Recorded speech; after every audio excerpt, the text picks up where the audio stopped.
Welcome to Online Business Education with your host, Bob Caspi.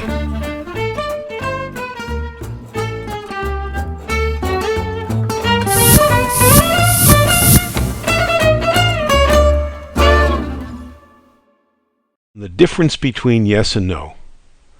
It seems simple. Yes is yes and no is no, but it's not. My premise is that the level of a customer's commitment to your product, or the resonance that they have with your value proposition, is critical to your success. And this raises two questions. First, how can you measure the customer's level of commitment? And second, what should you do depending upon different measurement outcomes? So let's start with a simple question posed to a customer. Will you buy it? Of course, implied in this question, there must be a specific price that's asked. The customer can say yes or no. Simple. However, there are lots of gradations of yes. For example, we could have, yes, I need this right now, the soonest that you can deliver it, thus implying a high level of need and a high level of commitment. Alternatively, the customer could be somewhat warm by saying, yes, but when it's done, come back and tell me so that I can complete the purchase. Alternatively, there are gradations of no, like, are you out of your mind?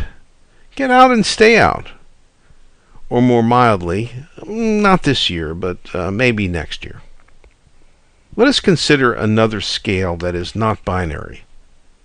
One that describes the total assets of a company, including both tangible assets like inventory and furniture, and intangible assets like brand equity and the number of customers they might have. On the right side of the scale, we have a company like Apple with strong assets. And all the way on the left side of the scale, just about to fall off, is little old you. Just starting out. Nothing really accomplished yet. Now let's assume that a customer answers the question with a mild yes, and you ask for help with funding your development in the form of a deposit, and the customer replies, no way, I'm not a venture capitalist. Then what happens? You go to seek out external funding, possibly from a venture capitalist, so that you can complete the deal. But what has really happened is that the customer has told you that the product just wasn't that compelling. Alternatively, if the customer gives you a powerful yes, essentially stating that they need it, and they need it now, and money is not the object, then given that you selected a good customer, or one with a strong balance sheet, the potential of obtaining customer funding becomes a rational part of the deal from everyone's perspective. But I believe that there is a special consideration that needs to be understood. When the customer is only mildly committed to your product, your reality is that by virtue of the fact that you are all the way on the left side of the lower scale, you need to abandon this business opportunity because in the long term, it is extraordinarily difficult and unlikely that you will win. And this is because business leverage is the key to your success. If you have leverage, then you must use it.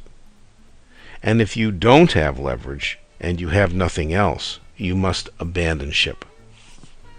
Yet we observe that most entrepreneurs who receive these mild endorsements of their products still seek out external funding and continue to pursue these businesses.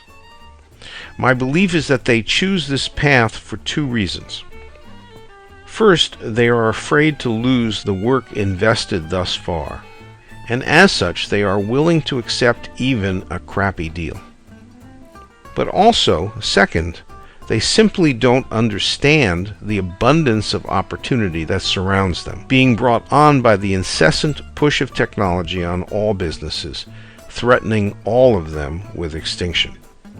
It reminds me of a metaphor that if you picked an apple and it was rotten, you would continue to eat it if you were really hungry and there were no other apples. But if the tree was rich with choice, you would throw the apple away and seek out another apple to eat. So in conclusion, you must have the courage to test your leverage early in the process. You must push your customer to the edge, testing their level of commitment to your product. And if they demonstrate strong commitment, then they should, by definition, be willing to provide financing for your business. Thank you.